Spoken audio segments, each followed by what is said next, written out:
बिस्मिल्लाहिर्रहमानिर्रहीम।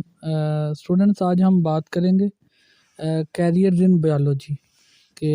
Biology course पढ़ने के बाद जो है वो हम किस किस फील्ड में जो है वो जाके जो है वो प्रोफेशनली हम जो है इस फील्ड के अंदर काम कर सकते हैं। तो ये चैप्टर 1 का एक इम्पोर्टेंट क्वेश्चन भी है। तो इसमें कैरियर्स में देखें, सबसे पहले मेडिसिन और सर्जरी। ठीक है। The profession of medicine deals with the diagnosis and treatment of disease in human. क्या मतलब कि जो मेडिसिन का की जो फील्ड है, कि जो मेडिसिन वाला काम है, इसमें हम क्या करते हैं कि जो इंसान है इनके अंदर पाई जाने वाली एक तो जो बीमारियां हैं उनको हम डायग्नोज करते हैं, उनको हम क्या करते हैं, सर्च आउट करते हैं, उनकी हम पहचान करते हैं और फिर उनकी हम ट्रीटमेंट प्रॉपर उनका इलाज करते हैं। और जो सर्जरी है, सर्जरी को हम ऑपरेशन कहते हैं। ठीक है। तो इसमें हम क्या करते हैं, द पार्ट्स ऑफ बॉडी में बी रिपेयर्ड, रिप्लेस्ड और रिमूव्ड। इसमें हमारे बॉडी के कुछ हिस्से के जो डैमेज हो जाते हैं, जैसे अगर किसी की लेग पे फ्रैक्चर हो गया, ठीक है, तो हम उसको रिपेयर कर सकते हैं।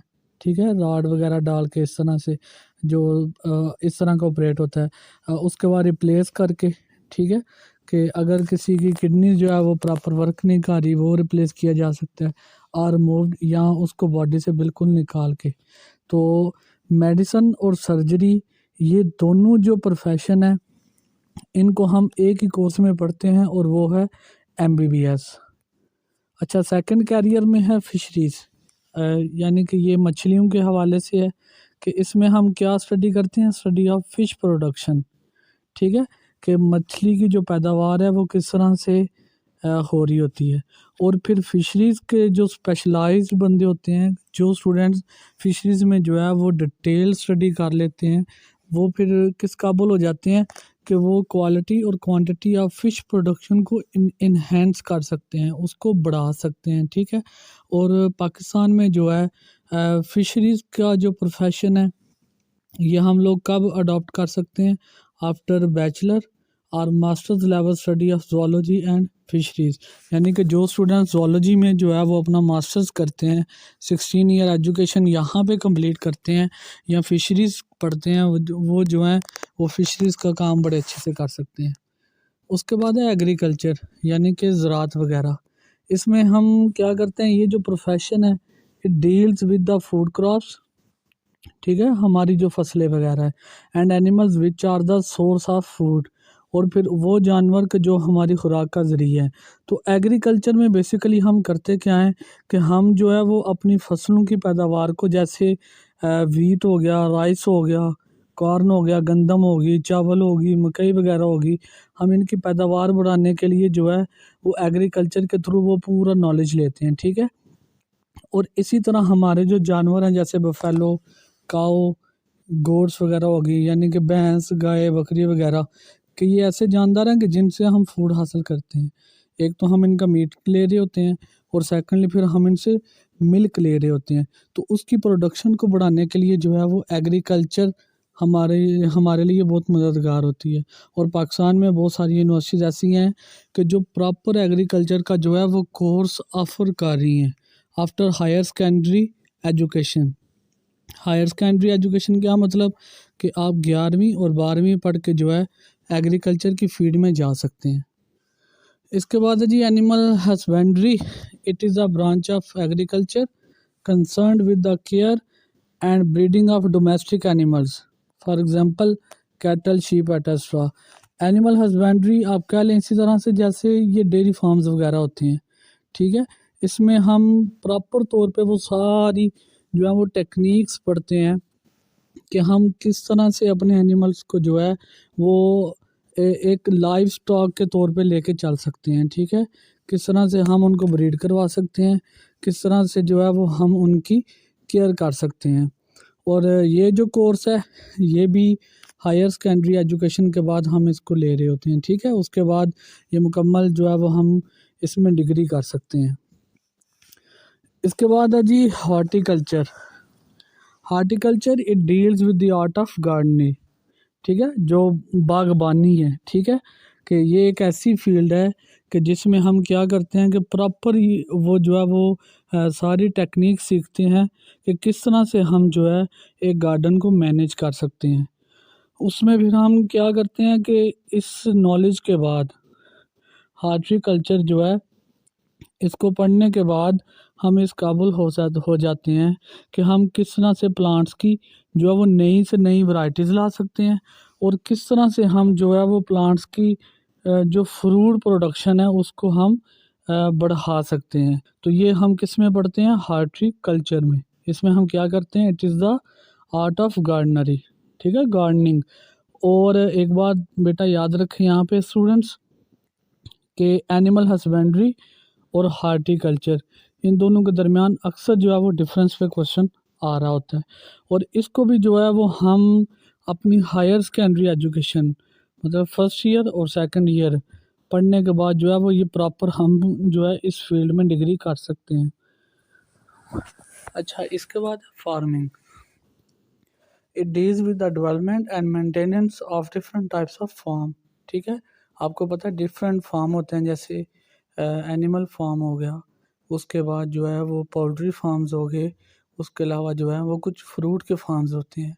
तो जो फार्म्स हैं जिनमें हम एनिमल फार्म्स को ले अगर, तो उसमें हम क्या क्या करते हैं, जिस तरह से हमने इससे पहले एनिमल हस्बेंड्री में पढ़ा है कि हम इसमें क्या करते हैं कि जो हमारे एनिमल हैं उनकी ब्रीडिंग के लिए, यानी कि उनसे जो है वो न्यू ऑफस्प्रिंग लेने के लिए नई नई टेक्नोलॉजीज़ को इस्तेमाल करते हैं।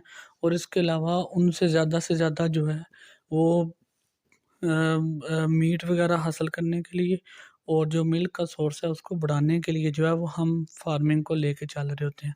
और पोल्ट्री फार्म में आपको पता है आजकल कि जो हमारे पास ब्रॉयलर चूज़े आ रहे होते हैं, जिनका हम चिकन वगैरह जिसको हम बहुत ज़्यादा यूज़ करते हैं, तो मार्केट में अब आप लोगों को पता है कि इसकी डिमांड बहुत ज़्यादा है। तो इसकी डिमांड को पूरा करने के लिए फिर क्या है, पोल्ट्री फार्म्स बनाए जाते हैं, जहाँ पे क्या किया जाता है कि जो चिकन है इनकी प्रोडक्शन को इम्प्रूव किया जाता है।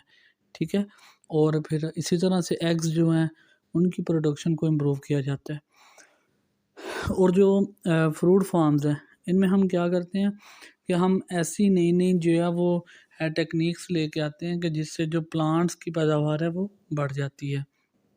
A student who has gone through the professional course of agriculture, animal husbandry or fisheries etc. can adopt this profession।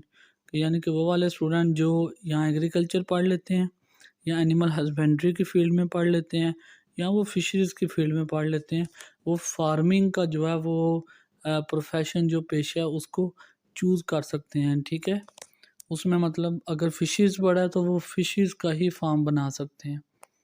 और इसके बाद है फॉरेस्ट्री। फॉरेस्ट्री का नेम से ज़ाहिर है फॉरेस्ट यानी कि जंगलात के अबाउट है। तो इसमें हम जो है वो जो फॉरेस्ट्री की फील्ड में स्टूडेंट्स पढ़ लेते हैं वो इस काबिल हो जाते हैं कि वो जो हमारे कुदरती नेचुरल जो फॉरेस्ट हैं, एक तो उनको प्रोटेक्ट कर सकते हैं यानी कि उनके लुक आफ्टर कर सकते हैं, और सेकंडली वो गवर्नमेंट्स वगैरह के साथ अगर उनकी अटैचमेंट होती है तो वहाँ पे वो गवर्नमेंट को एडवाइसेस दे सकते हैं कि किस तरह से प्लांटिंग और ग्रोइंग आर्टिफिशियल फॉरेस्ट जो है इसको इम्प्रूव किया जा सकता है। जैसे आपकी जो करंट गवर्नमेंट है ये अभी जो है वो ग्रीन पाकिस्तान के नेम से इन्होंने वो सारा एक प्रोजेक्ट शुरू किया, तो उसमें वो यही चीज़ थी कि किस तरह से हम जो है वो ज़्यादा से ज़्यादा प्लांटिंग कर सकते हैं, आर्टिफिशियल फॉरेस्ट जो है वो ग्रो करवा सकते हैं। तो many universities offer professional courses in forestry after the higher secondary education in biology और after bachelor level study of zoology and botany. यानी कि 11वीं 12वीं के बाद भी आप फॉरेस्ट्री की फील्ड में जा सकते हैं, और जो है वो ज़ूलॉजी और बॉटनी में जब आप इन मीन के 16 ईयर एजुकेशन हासिल कर लेते हैं तो उसके बाद भी आप जो है वो फॉरेस्ट्री की फील्ड में जा सकते हैं। अच्छा, इसके बाद है जी बायोटेक्नोलॉजी। बायोटेक्नोलॉजी एक जदीद तरीन जो है वो प्रोफेशनल, ठीक है, it is the latest profession in the field of biology. इसमें बायोटेक्नोलॉजिस्ट करते क्या हैं कि वो जो है वो ह्यूमंस की नीड को पूरा करने के लिए वो क्या करते हैं कि लिविंग ऑर्गेनिज्म जिनमें माइक्रो ऑर्गेनिज़म्स हैं उनको वो यूटिलाइज़ करते हैं, किस लिए? इंसानों को फ़ायदा पहुँचाने के लिए। मिसाल के तौर पे हमारे सोसाइटी में अब डायबिटीज़ के पेशेंट बहुत ज़्यादा हैं, तो उनकी ट्रीटमेंट के लिए इंसुलिन चाहिए। तो इंसुलिन की रिक्वायरमेंट को पूरा करने के लिए बायोटेक्नोलॉजिस्ट क्या करते हैं कि उसको प्रोड्यूस करवाते हैं थ्रू माइक्रो ऑर्गेनिज़्म, यानी कि वो बैक्टीरियल सेल में जो है उसको इंसर्ट करके, ठीक है। And universities offer courses in biotechnology after the higher secondary education, यानी कि आप 11वीं 12वीं के बाद मुकम्मल 4 साल की डिग्री जो है वो बायोटेक्नोलॉजी में कर सकते हैं। और इसके अलावा वो स्टूडेंट्स जो बैचलर लेवल पे बॉटनी या ज़ूलॉजी पढ़ते हैं, उनको भी जो है वो बायोटेक्नोलॉजी का प्रॉपर कोर्स पढ़ाया जाता है। तो ये हैं कैरियर्स इन बायोलॉजी। होपफुल कि आपको समझ आ जाएगी इनकी। और अगर किसी का कोई क्वेश्चन हो तो वो कमेंट्स में पूछ सकता है, ठीक है। Okay, thank you.